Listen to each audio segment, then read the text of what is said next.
Thanks, guys. Doug McIntyre, Fox Sports. Question for each of you. Greg, I'll start with you. What does it say about the margins at any international tournament that you can win your first game by multiple goals, get a shutout? Second game, things go sideways. There's a red card, couple calls go against you. And now you find yourself in a position where even if you win tomorrow, you might be out in the group stage. I mean, how have you sort of processed that? And Christian, you were vocal about supporting Gregg and wanting him to come back in the job, and you certainly weren't alone. How much responsibility does the team feel to get a win tomorrow, not just for yourselves, but for Gregg too? Thank you. I'll start. You know, that's tournament soccer, right? Things happen, and, you know, little things. We talk to the players all the time about, you know, the game is about the moments, and each moment, you know, adds up to the outcome of the game. And in this particular case, you see how pivotal, you know, some of the moments were in the Panama game and the position it put us in. But the reality is, you know, we still have a lot to play for. You know, there's still a lot of soccer to be played in this group, right? We have to play our game. Panama has to play their game, and we're going to do the best possible job we can to put ourselves in a good position to advance. I would just say our focus as a collective is to go out and win the game because that's our team goal. It doesn't. That's not what we're thinking about. So for us, we're all here. We're all hungry. We want to win, and we want to continue in this tournament, and that's what's motivating us to go tomorrow.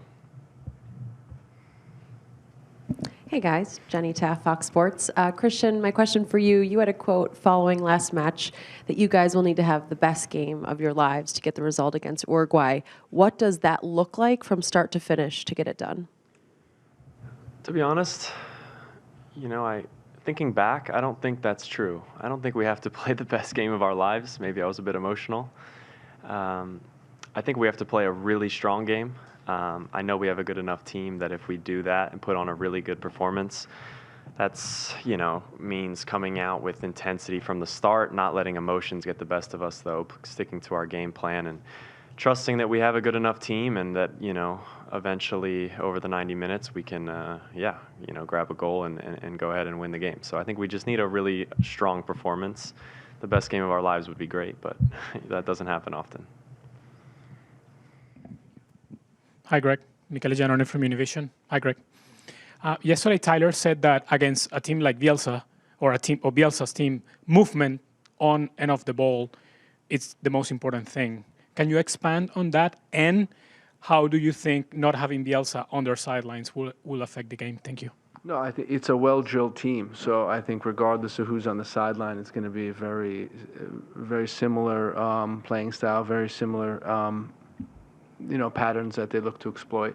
But for us, you know, looking at Uruguay, they do a couple things just really, really high level. The intensity that they play with, the speed of what they play, how they maintain the intensity throughout the game is different level. If you look at the physical data, it's above and beyond other teams in this tournament.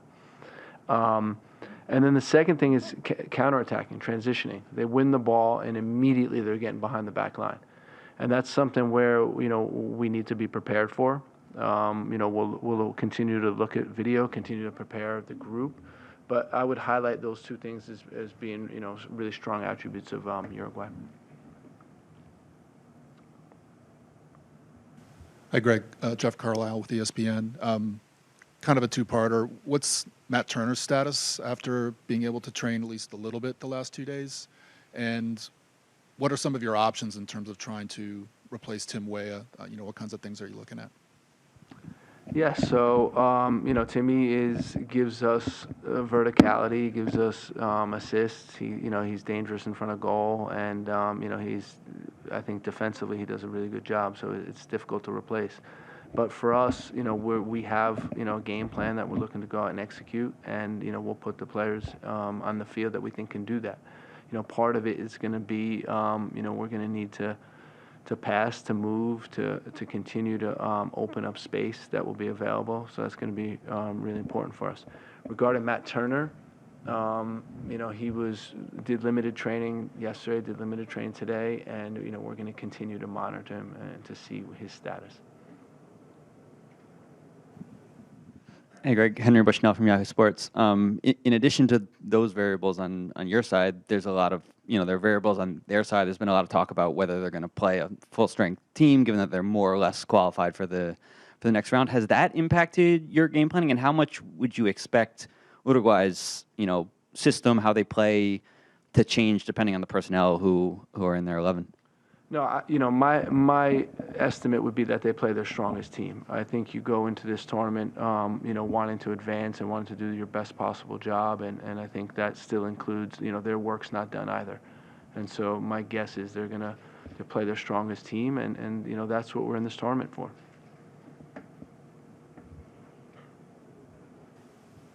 Hey, Christian. Steve Goff from the Washington Post. What beyond wanting to get to the next stage just for the purpose of pursuing a trophy, in the big picture, why would it be important to continue on for the program and for the sport in general to keep this going in a major spotlight? Yeah, because that's what it is. It's a major tournament. We're all extremely motivated and want to put on a really strong performance, and especially on home soil here in the U.S. We want to show everyone that we're here to compete with the best, and we want to continue in the tournament because that's just our competitive nature at the end of the day. Jonathan Tannenwald of the Philadelphia Inquirer. Greg, there is noise, there is talk, there is pressure. It is natural in a moment like this. It might even be a sign that this team and this sport are a bigger deal than they have been in the past, that they're, it's more important now. What is going through your mind personally at a moment like this? What do you feel? The pressure that you're referring to is always been there. Again, like there can't be more pressure on the outside than what we put on ourselves as a staff and as players, and how we want to perform and we want to do a great job. That's the external stuff is we can't control. All we can control, all I can control is, how we prepare the team, to play confident and have a strong performance. And that's really my focus right now, honestly. I'm focused on, how do we prepare these boys, all 26 of them, to have a great game, or 25 because Timmy's going to be out, 25 of them to have a great game against Uruguay. Paul Tenorio from The Athletic. This one's for you, Greg. I was looking back through old quotes from qualifying, and after the Honduras game, when you were reflecting on the Honduras game, you said you had to think about what the team was thinking about at halftime and kind of approach things with a calm so that they would take on that calm. You're going into a game with pressure, with stakes, where you need a win, and you just finished talking about how dangerous Uruguay can be. So when you need to potentially open up and try to get a goal to win the game, what's the message to the team in terms of harnessing some of that pressure and that feeling going into a game, but also understanding that you have to be controlled in that because of what Uruguay offers on the counter and with their abilities? Yeah, we have to be measured. It's a 90-minute game. It's not about winning the game or exposing yourself or opening yourself up in the first minutes of the game. It's about, a complete performance. Christian reference having each and every one of us having very strong games. We're going to need that. But it's about, managing the game accordingly. And, I know that they have really good strengths. They have some weaknesses also, and we need to be mindful of that. Our job as a staff is to prepare the players, is to stay calm and prepare for different scenarios that may arise in the match. Do we have any more questions at this time? Christian, this one's for you. As a captain, this seems like a moment where what's needed doesn't need to be said. So how in a moment like this are you leading the team, and how do you lead them into this moment? I think it's with the way I train every single day. It's the way I conduct myself on and off the field, always trying to push guys along, get them out of their comfort zones, and just lead by example. That's kind of what I live by. Everyone knows I'm not the most vocal guy ever, so it's not going to be me screaming at everyone. Just giving my best for the team and really buying into the team, and that's all I can do, and I trust that everyone's going to follow suit. And yeah, I feel good. Henry Bushnell from Yahoo Sports again. Greg, this is obviously a game where what you guys need depends on what is happening in a simultaneous game. I guess two-parter. How do you what do you tell the guys in advance about scenarios? Like how deep you go into that in talking to the team, and then what is your system of communication like in game as things maybe change over the 90 minutes? Yeah, we have, in any game, we have live communication that's happening between us and upstairs. So that will continue, and we'll be able to get score updates. But really the focus for us is, how do we go out and try to win a soccer game? We know it's a difficult opponent, but that's what we're trying to do. And, I think that will obviously give us the best chance, and that's what we're focused on. So do you, sorry, I meant how do you communicate it? Do you communicate it to players during the game, what's happening No, I don't. We're not going to need to do live updates during the game. At halftime, if something needs to be said, we'll say it. If not, we're purely focused on winning the soccer game. I know it was friendly games, but it's kind of a similar situation, a big letdown against Colombia, like against Panama, and the team responded very well against Brazil. So what maybe it's a lesson that you guys learned during those days between Colombia and Brazil that you can apply now, that you have to respond, obviously in a high-stakes situation, but.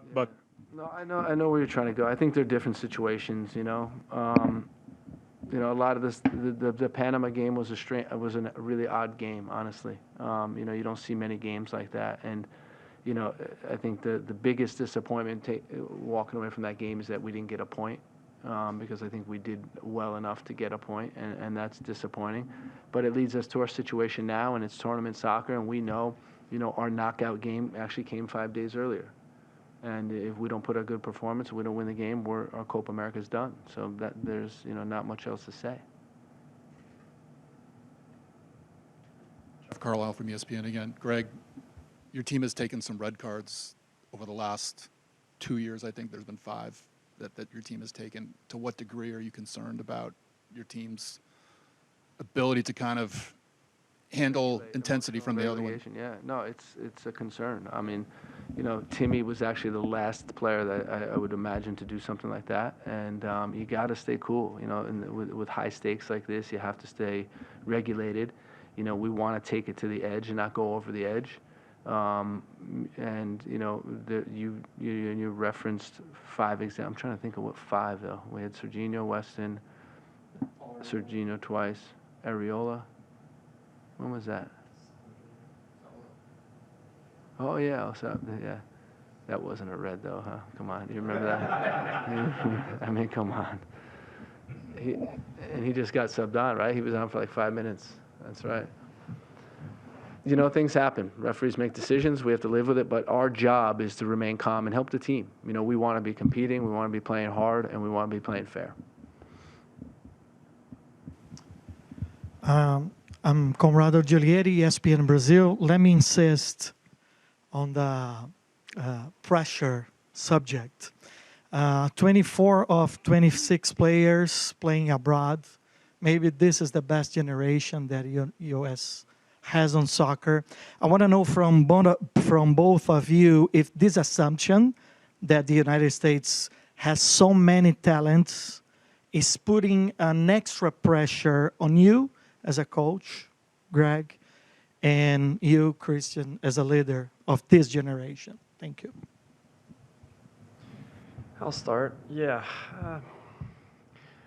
I think it's easy to do that, say we have players playing at such high levels across Europe and add the pressure. But I think you see other national teams are doing that as well and saying this is such a good generation, you can't, let the people down or whatever. But for me, I think just like, Greg said earlier, we don't need any additional pressure than, what we put on ourselves on a day-to-day basis. We expect so much out of ourselves.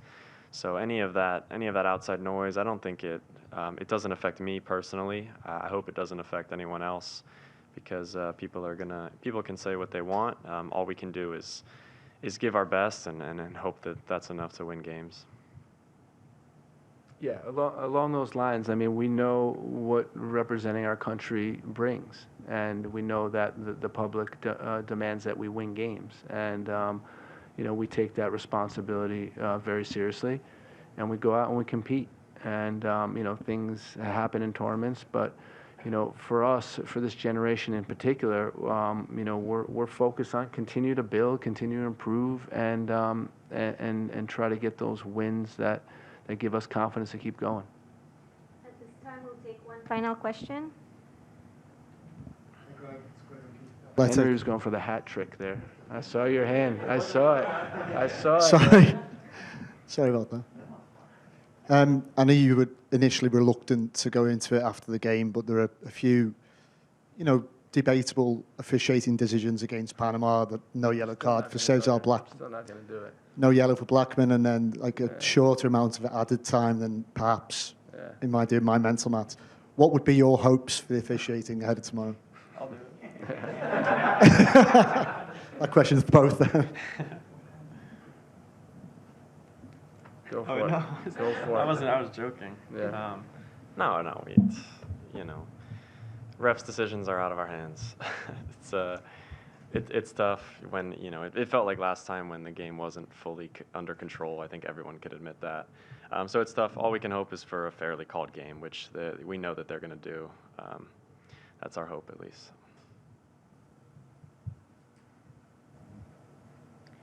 Okay, so Coach Gregg Berhalter and player Christian Pulisic, thank you very much. With this, we have come to the end of today's press conference. Thank you.